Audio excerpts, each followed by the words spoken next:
Peace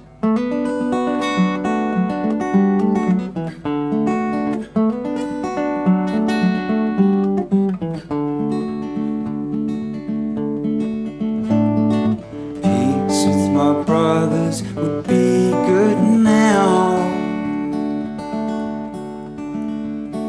I'm sick and tired of fighting all over this town. I've broken every bone in my right hand.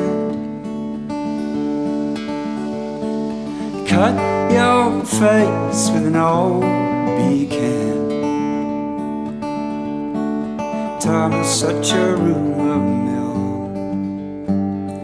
Believe it if you will. What's up, YouTube? We're going to talk a little bit today about the Wilderness Systems Tempest 170. I've had this kayak for 2 seasons now. I've had a good time with it. So we're going to talk about the pros, the cons. A couple people on the channel have been interested. I've seen some chatter in the comments about it. So it's definitely a different type of kayak, and it's a lot of people are going to like it. It's not for everybody. So let's talk about why that is. All right, so here we are, and you can see that this is a beautiful kayak. I love the way it looks.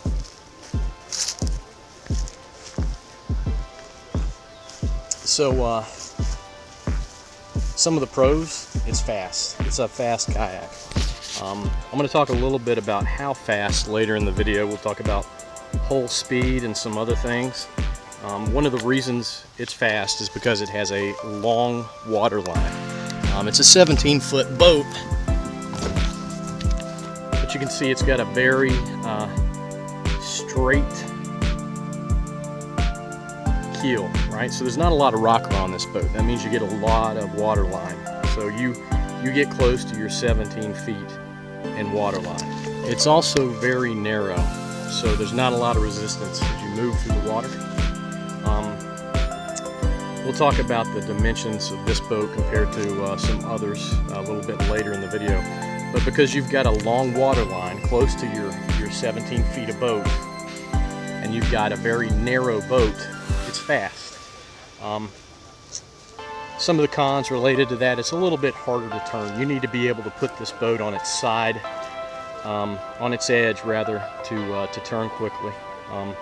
That leads to some of the cons of this boat, which we'll talk about in just a sec. So because this boat's so narrow, and because of the way the hull is designed, there's not a lot of primary stability in this boat, and that's intentional. The idea is this boat is got a lot of secondary stability, so you can put this boat on edge very easily, right? Put it up on edge and you can turn it. You can do a bow rudder while you're on edge, and this boat turns beautifully, but you've got to be a skilled paddler to do that. You need good balance because of the lack of primary stability. And I'm not going to say it's bad primary stability, but it's not good compared to a lot of other boats like the Perception Expression that I own, or the Tsunami. So this is really a different type of boat. It's built to be a fast boat. So Wilderness System used to make these in fiberglass, I believe possibly Kevlar. I've seen some people say they owned a Kevlar version. You know, the poly version is what we got here, the rotomolded polyethylene version. So because of the way the boat is made, there's not a lot of room. It's not a roomy boat. The cockpit is not very roomy. This isn't a boat that's going to work well for a bigger, heavier person, or a taller person might also have some issues, because the higher your center of gravity, the more difficult it is to do a re-entry in this boat. So let's talk a little bit about re-entry and rescues in this boat. So if you're a solo paddler, one of the things to consider in this boat is that a self-rescue is actually difficult because of the lack of primary stability. So if you're gonna self-rescue in a boat like this, I would highly recommend you invest in a paddle float to stabilize the boat when you make your re-entry. When I'm doing a rescue in this boat, I either use a paddle float or I'm paddling with another person, and I do a assisted T-rescue with a hook and heel re-entry. I'll put some links in the video description of how I do that. But if you're a novice paddler, if you have no experience with this boat, I would highly recommend you practice your re-entry and buy a paddle float. You're gonna need it. This is it's a tight boat, but it's got the Wilderness Systems outfitting. The seat, very comfortable. You can see I've taken the thigh pads out just to have more room in this kayak. One of the things I don't like about it, in addition to the lack of primary stability, is it's not a very deep kayak. So, you know, normally I might put a cushion in here. I have a Jackson Sweet Cheeks, which is a pad that goes in the seat. There's actually not much room in here to put anything like that. So it is cramped. I've taken this on a couple of long trips, and there's not a lot of room to move your legs around. Just because the hull is, the deck of the kayak rather, is relatively low. We'll talk about the dimensions compared to some of the others, but you know, it's got the fantastic outfitting that you would expect from Wilderness Systems. You can see it's got the compass recess. So I have, rather than, you know, drill holes, put the more expensive, you know, Brunton compass that you usually see in these kayaks. I've opted for a strap-on version, which is, it's easier to maintain, it's cheaper, you don't have to maintain caulk or anything like that, and it works just as well. I actually saved a little bit of money on that. I'll put a link to where I got that in the video description. But you've got some storage in the back, and it's got, you know, you got 3 bulkheads, right? You got a bulkhead here in the front, and then you've got your day hatch, the bulkhead behind the seat, another bulkhead here. So you've got a lot of room. The capacity for this kayak is about 325 pounds, so you can get a lot of gear in it. It might actually be 300. I'll have to check on that. But point is, if you've got plenty of room to store food, gear, whatever, as long as you pack efficiently. So you know, a lot of great things about this kayak, but there are some cons too. You know, pros, very, very fast kayak, great secondary stability. Cons, it's a little bit cramped if you're a bigger paddler, and it doesn't have a lot of primary stability. So these are things that I would say won't be an issue for an advanced paddler, but if you're a new paddler, I probably wouldn't start with this kayak. It's probably just not for you. The biggest issue with this kayak that I have is the difficulty of solo rescues, solo re-entries.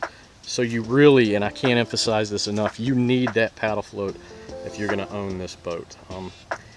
And the speed is great, but it's, you know, we're going to talk a little bit about hull speed in a second in the video, which I'm going to switch to next. You'll see that speed is it's great, but it's not significantly more compared to other boats. If you look at the Wilderness Systems Zephyr or the Perception Expression 15, those are reasonably fast boats too. They're not going to be as fast as this boat, but the speed is actually not that big of a difference. So, you know, this would be a great kayak to take on a race, but if you're not racing, you know, this might not be the kayak for you. I do like it. Whether I'm going to keep this kayak for a decade, whether I'll have it 10 years from now, I don't know.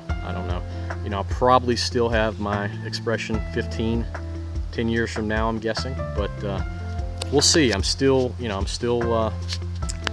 having fun with this kayak, and it is a good kayak, but it's not going to be the kayak for everyone. I would say if you've got balance issues, It's not the kayak for you. If you're a bigger paddler, it's not the kayak for you.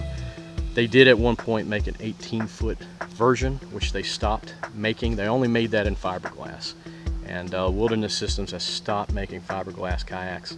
So you can't get that anymore unless you get it used. And if you buy, one thing to be cognizant of, if you buy a fiberglass version of this boat, you need to check it out very carefully before you purchase it, because they did have some quality issues when they made these in fiberglass for a while. They were made in China, and some of them were not, they didn't hold up well. They cracked a lot. So I've seen a few online, and they were just too deteriorated for me to purchase. So unless you got time to do repairs, they may not be for you.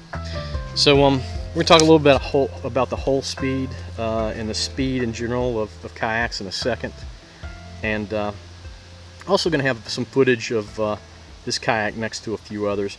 The point to keep in mind with this kayak is it's designed to be fast. So we'll talk about, you know, how the hull differs a little bit compared to some of the other kayaks. All right, let's talk about hull speed.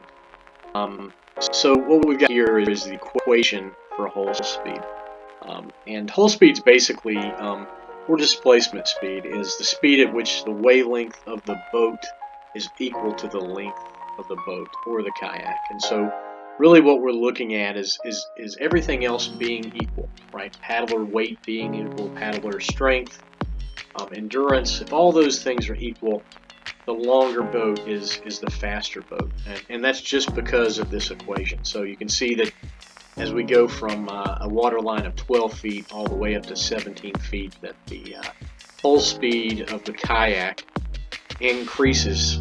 So real important here is just to look at the difference in speed between a 16-foot boat and a 17-foot boat or kayak. It's not a significant increase in speed, and this is, I should say, it's consistent with what I see between when I paddle a kayak like a 15-foot Perception Expression or a Tsunami that's 14.5 foot compared to a 17-foot kayak like the Tempest. It's going to be a faster kayak just because it's longer, but again, that speed is not significant. 0.3 miles per hour, not a huge difference, but if you're in a race, make all the difference in the world. So that's what hull speed is. So one of the reasons this is a boat that is fast is because you have a long water line. There's not a lot of rocker in this kayak, and so again, rocker is the degree of curve on the bottom of the kayak. You can see the Zephyr sitting next to the Tempest, and you'll notice there's a bit more rocker on the Zephyr, and that's because it's really an ocean clay boat. It's made to edge and turn and ride waves, versus the Tempest. There's a lot less rocker on the keel of this kayak, and that's because it's designed primarily for speed, for going from A to B, and doing it quickly. Just another picture, you can see the same thing. The Eclipse has got a lot more rocker than the Tempest does. So, and again, this hull speed is basically the speed at which the wavelength coming off the boat, the wave, is equal to the length of the boat. Beyond the hull speed, it becomes increasingly difficult to increase in speed, and paddling is less efficient. So that's really what hull speed is. There's a couple other reasons this is a fast kayak. So its length is one of the reasons. Its waterline, rather. Also, it's a narrow kayak. If you'll notice, this is 22-inch in width compared to something like the Expression 15, which is 24-inch. The Zephyr 160, 23-inch. So there's less resistance when you're in this kayak and you're paddling, and you achieve that hull speed. You have less of a profile moving through the water to push through the water. So guys, that's my video review of the Tempest 170 by Wilderness Systems. I hope something in the video helped you make your mind up as to whether or not this is the kayak for you. It is a really cool kayak, a really nice kayak, and I've had a lot of fun paddling this kayak. But it's a boat I think you need to grow into. So if this is your first kayak, I would say this is probably not the kayak you need to buy. You need to look around a little bit more and get something a little more user-friendly. This is a boat for someone who is already had some experience paddling and has got some skills built up already, or has some money to spend and wants to grow into this kayak and develop some skills. If you're a bigger paddler though, this is not the boat for you. You need to look elsewhere. They don't make the 18-foot version anymore, and I've never seen a used 18-foot Tempest in fiberglass anywhere for sale. So I know they did make them at one point, but that's the Tempest you want to get if you're a larger paddler. So just something to keep in mind. So guys, until next time, I'll see you on the water.